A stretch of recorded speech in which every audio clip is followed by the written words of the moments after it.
भारत माता की। अंगराज दानवीर कर्ण की धरती, महर्षि मैही के तपस्थली,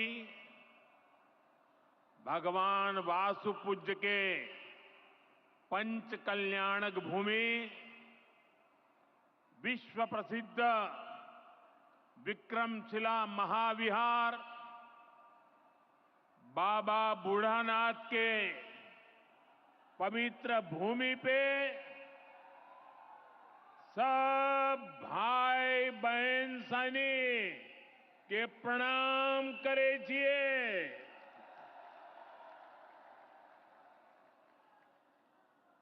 मंच पर विराजमान राज्यपाल श्रीमान आरिफ मोहम्मद खान जी, बिहार के लोकप्रिय एवं बिहार के विकास के लिए समर्पित हमारे लाडले मुख्यमंत्री नीतीश कुमार जी, केंद्रीय मंत्रिमंडल में मेरे सहयोगी शिवराज सिंह चौहान जी, जीतन राम मांझी जी, ललन सिंह जी, गिरिराज सिंह जी, चिराग पासवान जी, राज्य मंत्री श्रीमान रामनाथ ठाकुर जी, बिहार सरकार के उप मुख्यमंत्री सम्राट चौधरी जी, विजय सिन्हा जी, राज्य के अन्य मंत्री एवं जनप्रतिनिधिगण, उपस्थित महानुभाव और बिहार के मेरे प्यारे भाइयों और बहनों,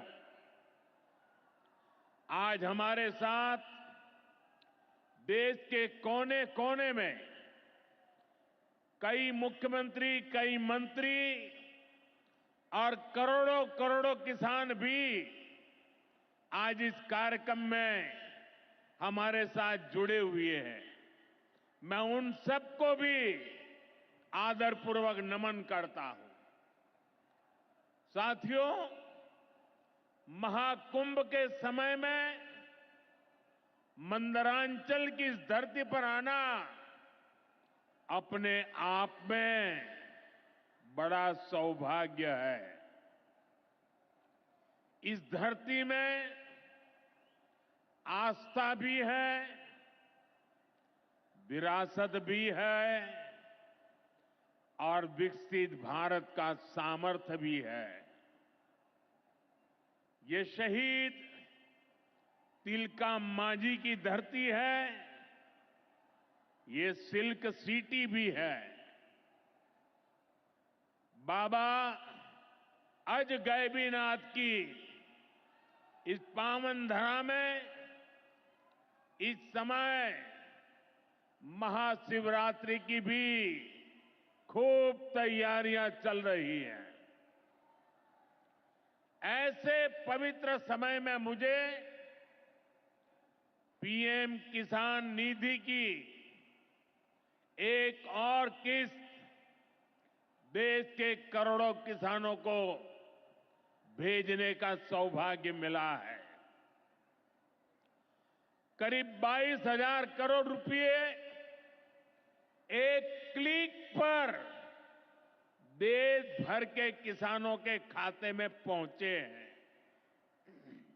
और जैसे ही अभी मैंने क्लिक दबाई, मैं देख रहा था यहां पर भी जो राज्यों के दृश्य दिख रहे थे, यहां भी कुछ लोगों की तरफ मेरी नजर गई।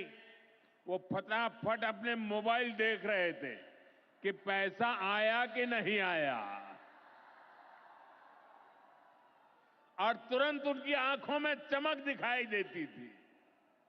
किसान सम्मान निधि दी गई है, इसमें बिहार के भी 75 लाख से अधिक किसान परिवार है। बिहार के किसानों खाते में आज सीधे करीब 1,600 करोड़ रुपए उनके खाते में पहुंच चुके हैं। मैं बिहार और देश के सभी किसान परिवारों को बहुत बहुत शुभकामनाएं देता हूं, बधाई देता हूं। साथियों, मैंने लाल किले से कहा है कि विकसित भारत के 4 मजबूत स्तंभ है। ये स्तंभ है गरीब, हमारे अन्नदाता किसान, हमारे नौजवान, हमारे युवा और हमारे देश की नारी शक्ति। एनडीए सरकार चाहे केंद्र में हो या फिर यहां नीतीश जी के नेतृत्व में चल रही सरकार हो, किसान कल्याण हमारी प्राथमिकता में है। बीते दशक में हमने किसानों के हर समस्या के समाधान के लिए पूरी शक्ति से काम किया है। किसान को खेती के लिए अच्छे बीज चाहिए, पर्याप्त और सस्ती खाद चाहिए, किसानों को सिंचाई की सुविधा चाहिए, पशुओं का बीमारी से बचाव चाहिए और आपदा के समय नुकसान से सुरक्षा चाहिए। पहले इन सभी पहलुओं को लेकर किसान संकट से घिरा रहता था। जो लोग पशुओं का चारा खा सकते हैं, वो इन स्थितियों को कभी भी नहीं बदल सकते। एनडीए सरकार ने इस स्थिति को बदला है।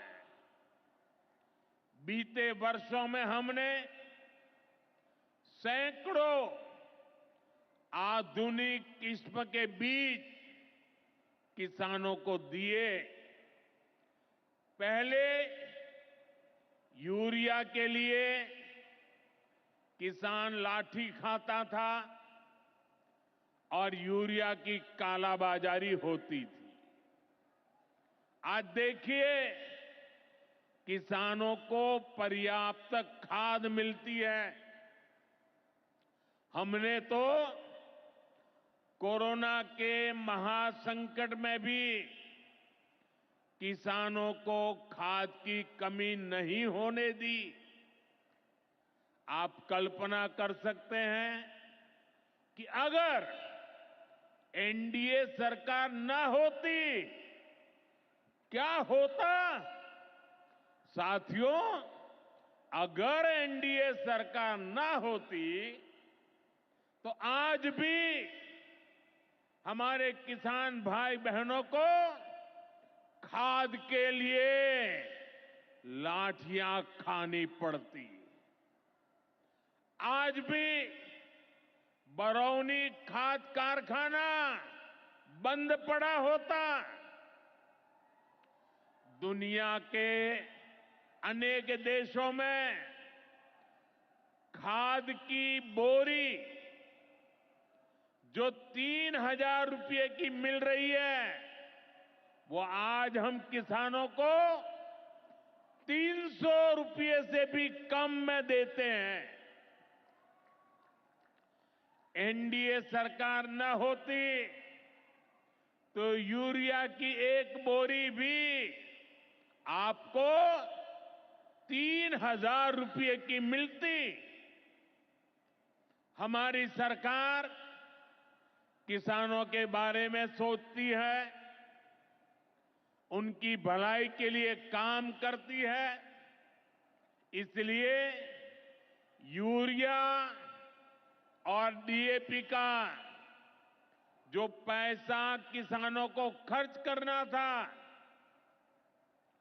वो केंद्र सरकार खुद खर्च कर रही है।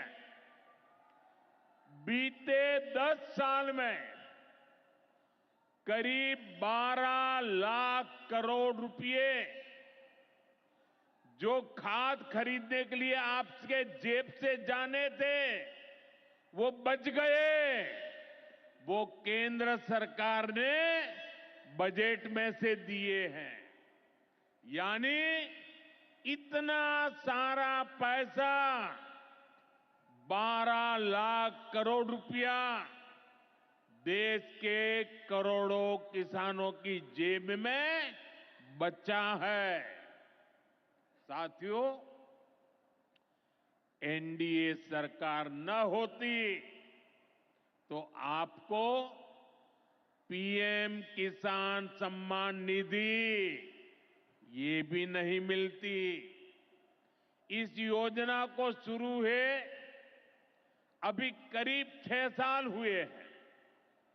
अभी तक लगभग 3,70,000 करोड़ रुपए सीधे किसानों के खाते में पहुंच चुके हैं।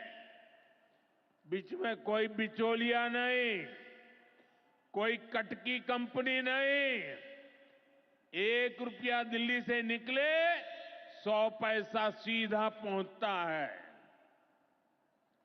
ये आप जैसे छोटे किसान हैं, जिनको पहले सरकार की योजनाओं का पूरा लाभ नहीं मिल पाता था।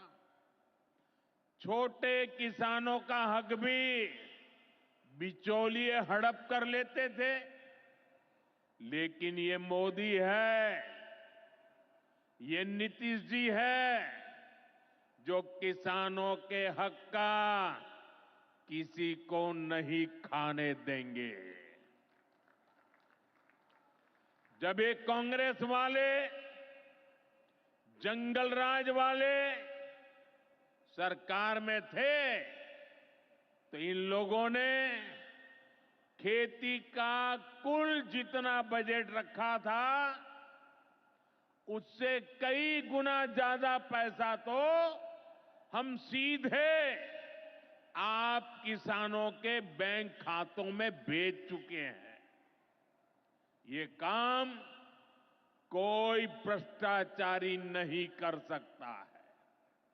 ये काम वही सरकार कर सकती है जो किसान कल्याण के लिए समर्पित है। साथियों, कांग्रेस हो, जंगल राज वाले हो, इनके लिए आप किसानों की तकलीफ भी कोई मायने नहीं रखती। पहले जब बाढ़ आती थी, सूखा पड़ता था, ओला पड़ता था, तो ये लोग किसानों को अपने हाल पर छोड़ देते थे।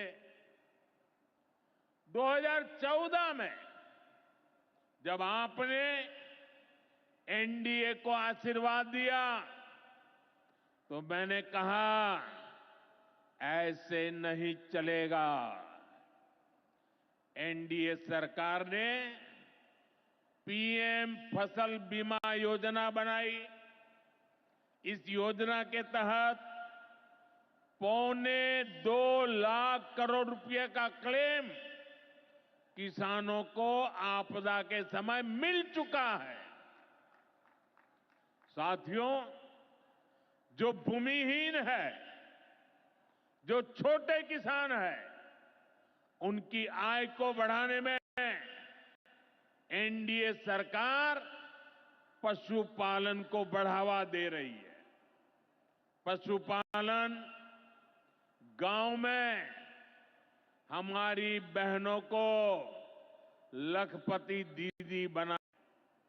पशुपालन गांव में हमारी बहनों को लखपति दीदी बनाने में भी बहुत काम आ रहा है।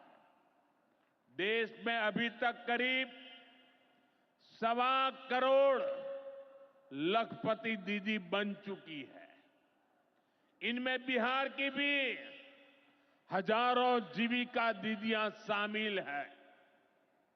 बीते दशक में भारत में दूध उत्पादन 14 करोड़ टन से बढ़कर, ये याद रखिए, 10 साल में 14 करोड़ टन दूध उत्पादन से बढ़कर के 24 करोड़ टन दूध उत्पादन हो रहा है।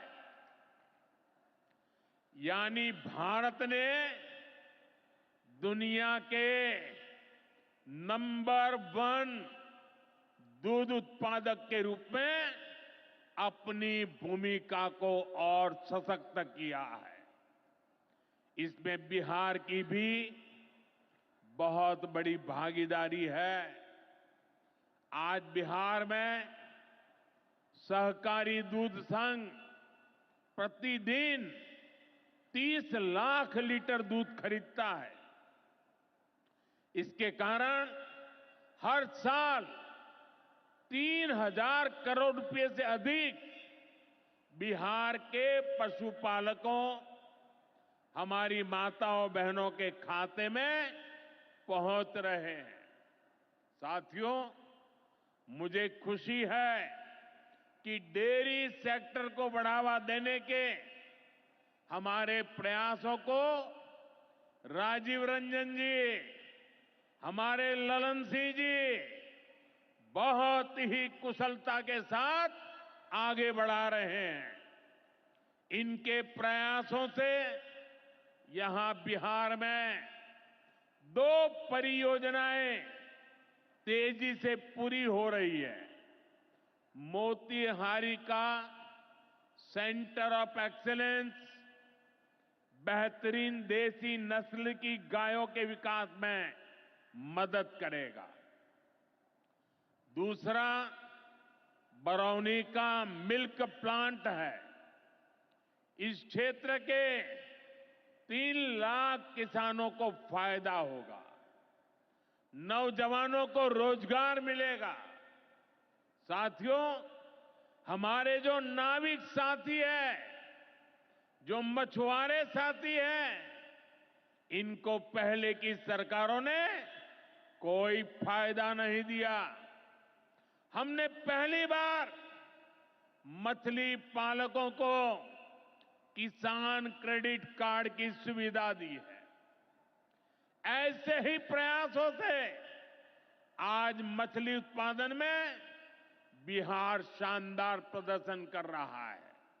और अभी जैसे मुख्यमंत्री जी ने बताया, पहले मछली हम बाहर से लाते थे और आज मछली में बिहार आत्मनिर्भर बन गया है। और मुझे याद है 2014 के पहले 2013 में जब मैं चुनाव अभियान के लिए आया था, तब मैंने कहा था कि मुझे आश्चर्य हो रहा है कि बिहार में इतना पानी है, मछली हम बाहर से क्यों लाते हैं। आज मुझे संतोष है कि बिहार के लोगों की मछली की जरूरत बिहार में ही पूरी हो रही है। 10 साल पहले बिहार मछली उत्पादन में देश के 10 राज्यों में से एक था। आज बिहार देश के टॉप 5 बड़े मछली उत्पादक राज्यों में से एक बन चुका है।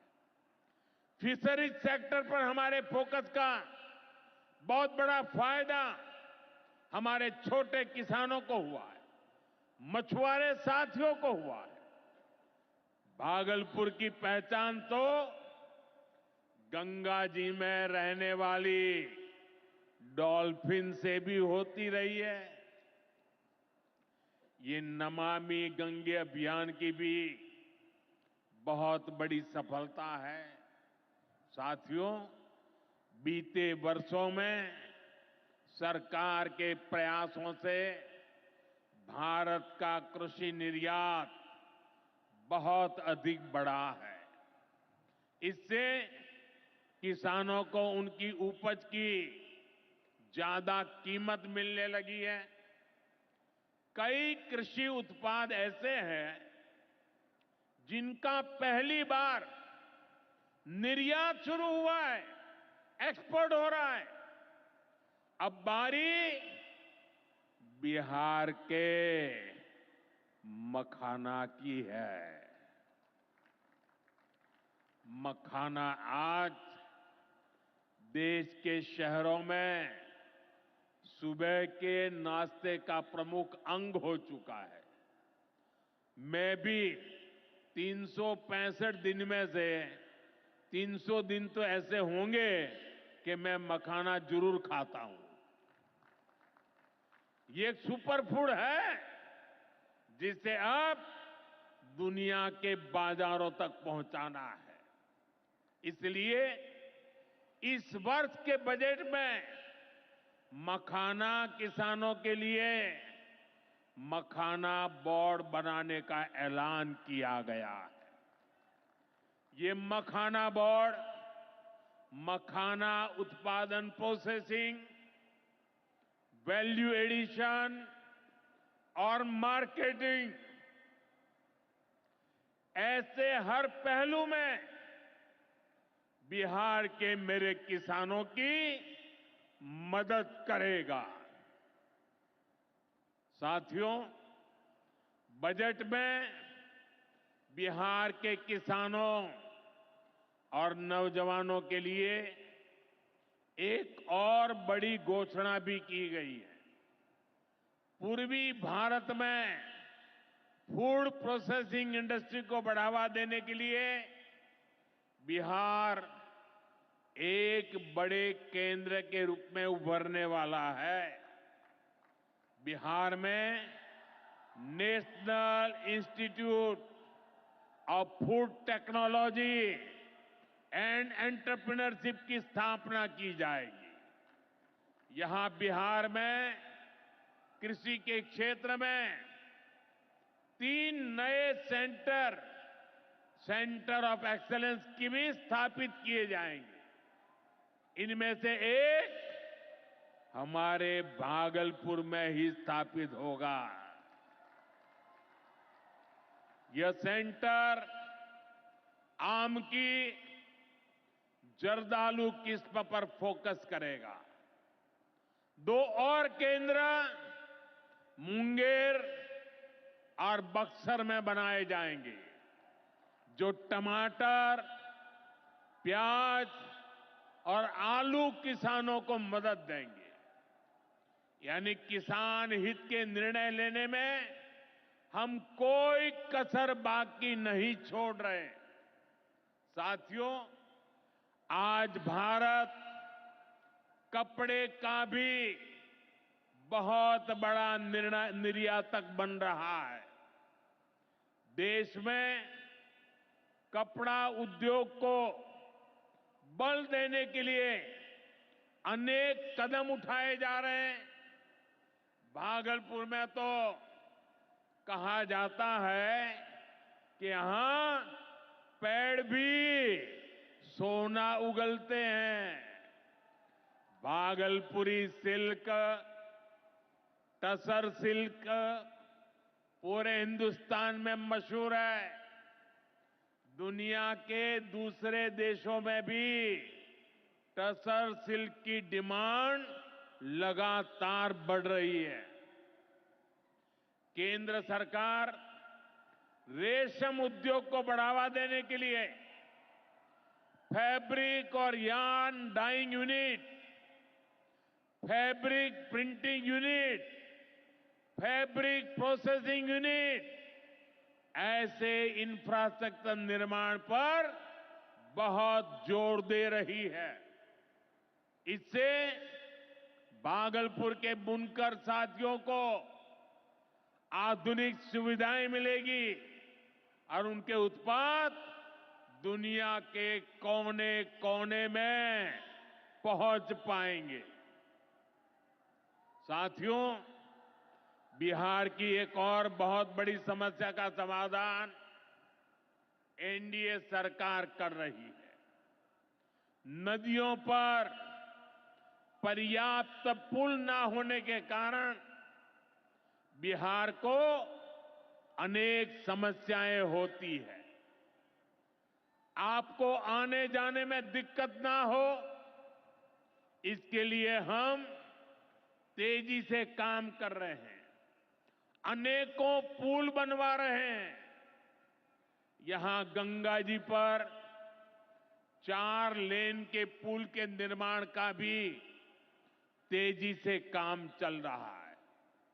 इस पर 1100 करोड़ रुपए से ज्यादा खर्च किए जा रहे हैं। साथियों, बिहार में बाढ़ से भी बहुत नुकसान होता है। इसके लिए भी हमारी सरकार ने हजारों करोड़ रुपए के प्रोजेक्ट स्वीकृत किए हैं। इस वर्ष के बजट में तो पश्चिमी कोसी नहर ईआरएम परियोजना के लिए मदद देने की घोषणा की गई है। इस परियोजना से मिथिलांचल क्षेत्र में 50,000 हेक्टेयर भूमि सिंचाई के दायरे में आएगी। इससे परिवारों को लाभ होगा। साथियों, एनडीए सरकार किसानों की आय बढ़ाने के लिए अलग अलग स्तर पर काम कर रही है। भारत में उत्पादन बढ़े, दलहन और तिलहन में हम आत्मनिर्भर हो, यहां ज्यादा से ज्यादा फूड प्रोसेसिंग उद्योग लगे और हमारे किसानों के उत्पाद दुनिया भर तक पहुंचे। इसके लिए सरकार एक के बाद एक नए कदम उठा रही है। मेरा तो सपना है कि दुनिया की हर रसोई में भारत के किसान का उगाया कोई न कोई उत्पाद होना ही चाहिए। इस वर्ष के बजट ने भी इसी विजन को आगे बढ़ाया है। बजट में एक बहुत ही बड़ी पीएम धन धान्य योजना की घोषणा की गई है। इसके तहत देश के 100 ऐसे जिलों की पहचान की जाएगी जहां सबसे कम फसल उत्पादन होती है। फिर ऐसे जिलों में खेती को बढ़ावा देने के लिए विशेष अभियान चलाया जाएगा। दलहन में आत्मनिर्भरता के लिए मिशन मोड पर काम किया जाएगा। किसान ज्यादा से ज्यादा दालें उगाए, इसके लिए किसानों को प्रोत्साहन मिलेगा। दालों की एमएसपी पर खरीद को और अधिक बढ़ाया जाएगा। साथियों, आज का दिन एक और वजह से बहुत खास है। हमारी सरकार ने देश में 10,000 एफपीओ किसान उत्पादक संघ बनाने का बड़ा लक्ष्य रखा था। आज मुझे ये बताते हुए खुशी है कि देश ने इस लक्ष्य को प्राप्त कर लिया है। आज बिहार की भूमि 10,000वें एफपीओ के निर्माण की साक्षी बन रही है। मक्का, केला और धान पर काम करने वाला ये एफपीओ खगड़िया जिला में रजिस्टर हुआ है। एफपीओ सिर्फ एक संगठन नहीं होता, ये किसानों की आय बढ़ाने वाली अभूतपूर्व शक्ति है। एफपीओ की ये शक्ति छोटे छोटे किसानों को बाजार के बड़े लाभ सीधे उपलब्ध कराती है। एफपीओ के जरिए आज तमाम ऐसे अवसर हमारे किसान भाइयों बहनों को सीधे मिल रहे हैं जो पहले उपलब्ध नहीं थे। आज देश के करीब 30 लाख किसान एफपीओ से जुड़े हैं और बड़ी बात यह कि इसमें करीब 40% हमारी बहनें हैं।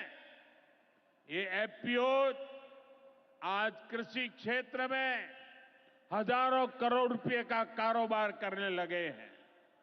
मैं सभी 10,000 एफपीओ के सदस्यों को भी बहुत बहुत बधाई देता हूं।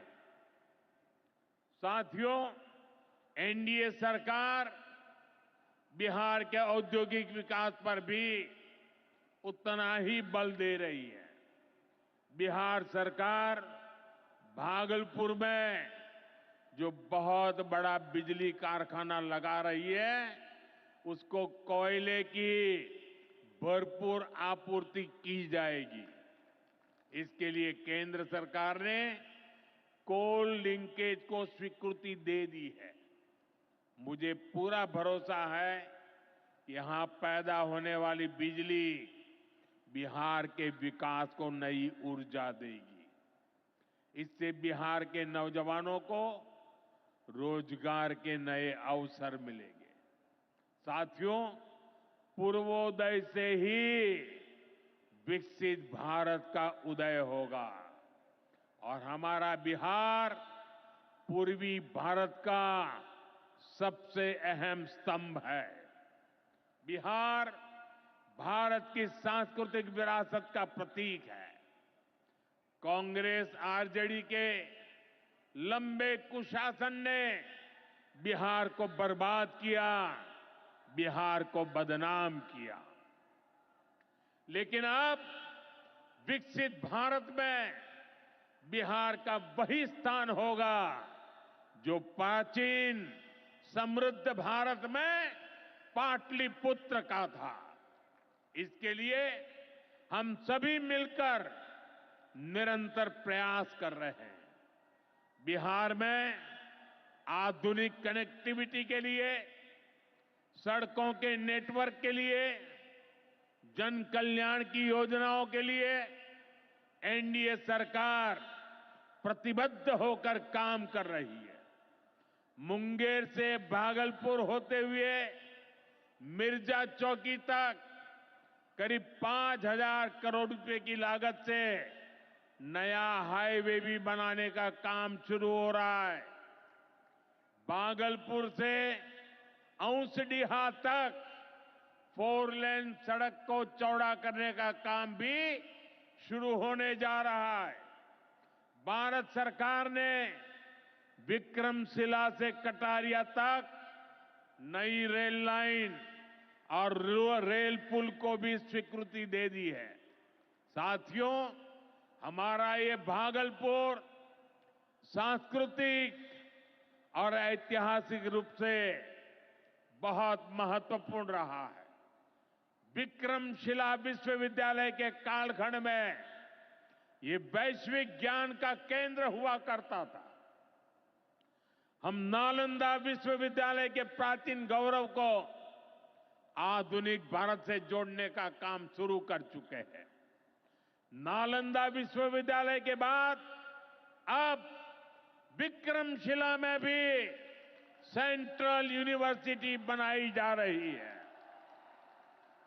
जल्द ही केंद्र सरकार इस पर काम शुरू करने वाली है।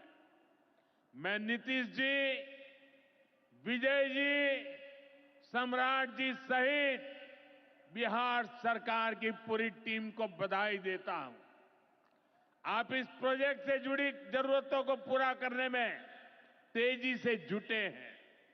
साथियों, एनडीए सरकार भारत की गौरवशाली विरासत के संरक्षण और वैभवशाली भविष्य के निर्माण के लिए एक साथ काम कर रही है। लेकिन ये जो जंगल राज वाले हैं, इनको हमारी धरोहर से, हमारी आस्था से नफरत है। इस समय प्रयागराज में एकता का महाकुंभ चल रहा है। ये भारत की आस्था का, भारत की एकता और समरसता का सबसे बड़ा महोत्सव है। पूरे यूरोप की जितनी जनसंख्या है, उससे भी ज्यादा लोग अब तक एकता के इस महाकुंभ में डुबकी लगा चुके हैं, स्नान कर चुके हैं। बिहार से भी गांव-गांव से श्रद्धालु एकता के इस महाकुंभ होकर आ रहे हैं। लेकिन ये जंगल राज वाले महाकुंभ को ही गाली दे रहे हैं। महाकुंभ को लेकर भद्दी भद्दी बातें कर रहे हैं। राम मंदिर से चिढ़ने वाले लोग महाकुंभ को भी कोसने का कोई मौका नहीं छोड़ रहे हैं। मैं जानता हूं, महाकुंभ को गाली देने वाले ऐसे लोगों को बिहार कभी भी माफ नहीं करेगा। साथियों, बिहार को समृद्धि के नए पथ पर ले जाने के लिए हम दिन रात ऐसे ही मेहनत करते रहेंगे। एक बार फिर देश के किसानों को और बिहार वासियों को बहुत बहुत बधाई। मेरे साथ बोले, भारत माता की, भारत माता की। बहुत बहुत धन्यवाद।